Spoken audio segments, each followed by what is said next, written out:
Giant robotic tripods could be vaporizing New Jersey. Democrats would point out how the death lasers were disproportionately affecting low-income communities and people of color. And AOC would tweet, "Stop demonizing the Martian X community."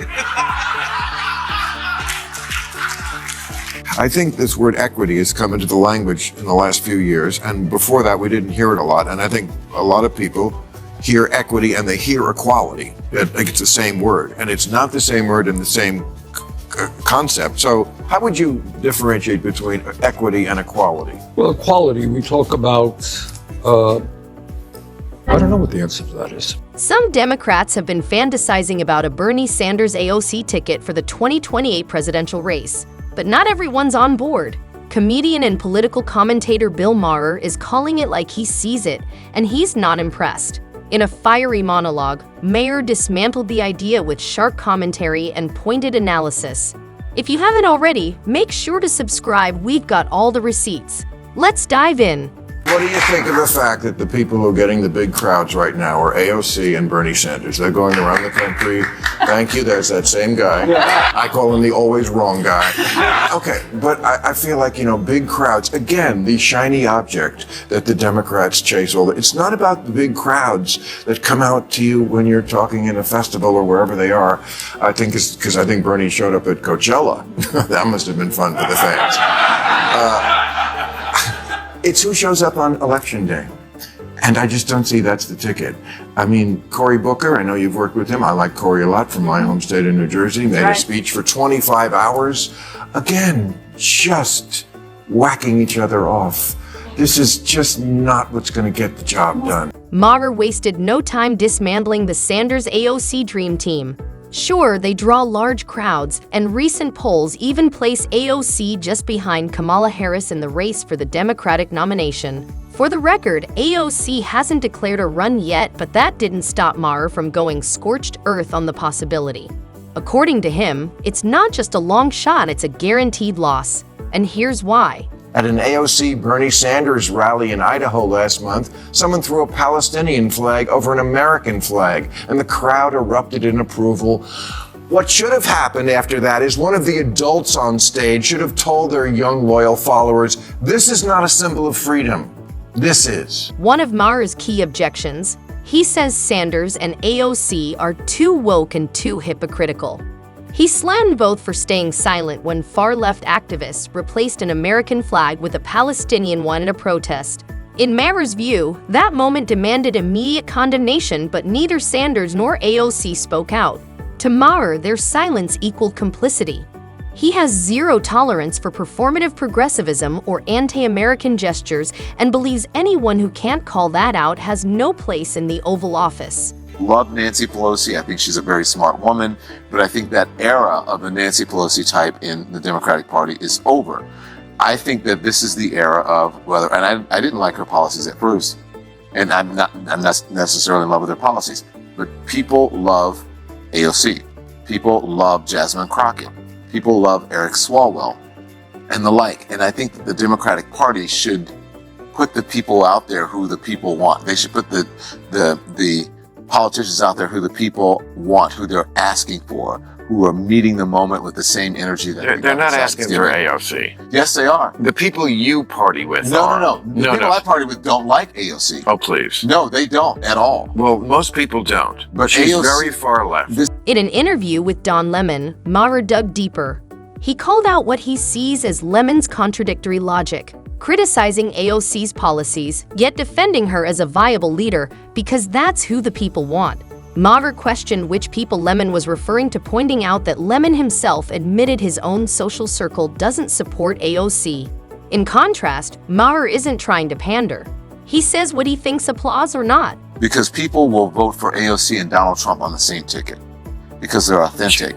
No, because they're authentic. I don't think that, Don. I think you're wrong about that. What people like about people like Trump and Fetterman is because it's irrelevant to her life. But you don't know her life. I know that being a gorgeous woman who I wouldn't even know was Hispanic in a city that has 1 million Hispanics and does not treat them badly. But that doesn't mean she doesn't struggle. That doesn't mean that she was set down. It implies it. But that doesn't mean that she was set down in a Hispanic ghetto in the Bronx and had to deal with that growing up, and that she's come from a working class family. It implies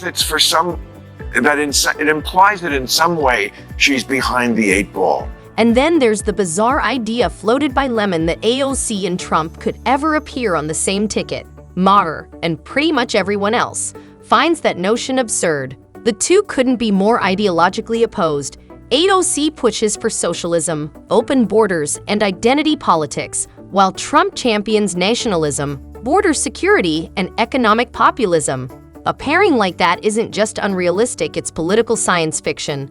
If Don Lemon sees it as a possibility, he might be watching a different election. I don't know if she's behind the 8 ball, but I don't think she's as privileged as many people who are in Congress right now. Is that privileged or not? She was a bartender. Yeah. You know, so I was Look, I was a delivery boy. But I'm saying sometimes, Bill, like, you don't agree with Donald Trump's policies. No. But that's what the people want. Some of them.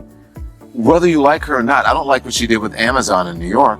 But I think AOC she's a Democratic icon. Well, she's the wrong.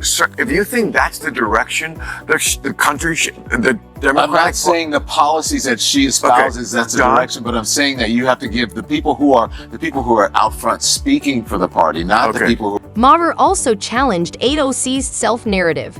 He pointed out that she grew up in Yorktown Heights, a well-off New York suburb, not the oppressed, marginalized community often described in her political storytelling. He asked a tough but fair question. If a candidate is willing to exaggerate their background for political gain, what else might they stretch the truth about if given the power of the presidency? So if you can get AOC there toward the middle, but, you know, again, for the people that come up to me, Bill, what are we going to do? Well, you can't do much because you lost all the levers of power. What you can do, the thing that you can do, is get on your side to not look crazier than him. That's all you can do.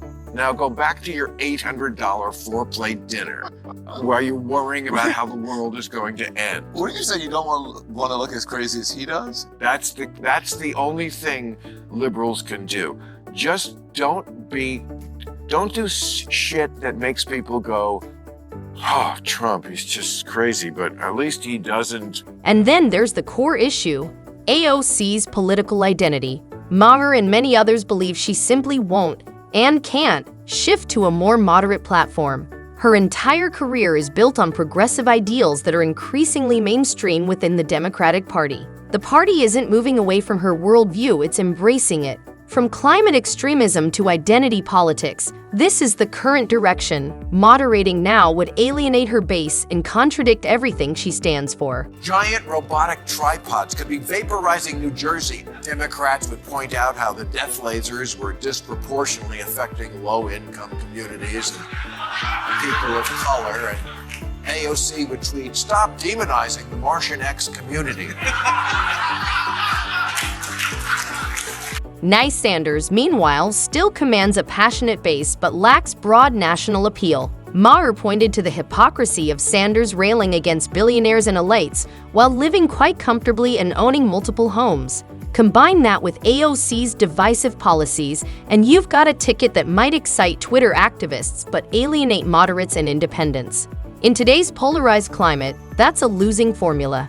I think this word equity has come into the language in the last few years, and before that we didn't hear it a lot, and I think a lot of people hear equity and they hear equality. I think it's the same word, and it's not the same word in the same concept. So how would you differentiate between equity and equality? Well, equality, we talk about, I don't know what the answer to that is. Coming to think of it, equality is equality of opportunity. All right? We live in a society, we want all people to have whatever color your skin is. Equity, I think, is more guarantee of outcome, is it not? I think so. Okay. So which side do you come down on? Equality. Maher also criticized Sanders for what he called empty rhetoric. He recounted a moment where Sanders was asked to define equity and couldn't give a clear answer, just vague talking points. Maher had to jump in and save the moment. If you can't explain your own platform, how can anyone trust you to lead? Worst yet, Sanders' own party seems to be drifting away from his brand of socialism. Most Democrats in Congress recently voted to increase military spending, a move Sanders vehemently opposed. If your own party won't back you, how can you lead the country? I know you were advocating at the Supreme Court, I think it was last week, right? Because, or maybe it was this week, that the Supreme Court is looking at Biden's giveaway to people who own debt. Giveaway is your term, not my term. Well, they have college debt. Yeah. Oh, okay. And we're going to give them money. We're going to forgive that. Well, we're arguing about the same thing, but there's no argument. We're giving the money away. If the DNC endorses a Sanders AOC ticket in 2028, Maher believes it could be a political disaster, another uninspiring combo like the Harris-Walz ticket. Sure, the far left might cheer, but middle America, independents, and pragmatic Democrats that likely tune out. Such a ticket gives Republicans an easy narrative, two radical candidates out of step with everyday Americans. If the Democrats want to stay competitive in 2028, Maher argues, doubling down on ideological purity is a fast track to defeat. Thanks for watching. If you found this breakdown insightful, hit that like button, subscribe for more, and share it with your friends. Let's keep the conversation real and keep the woke empire in check. See you next time.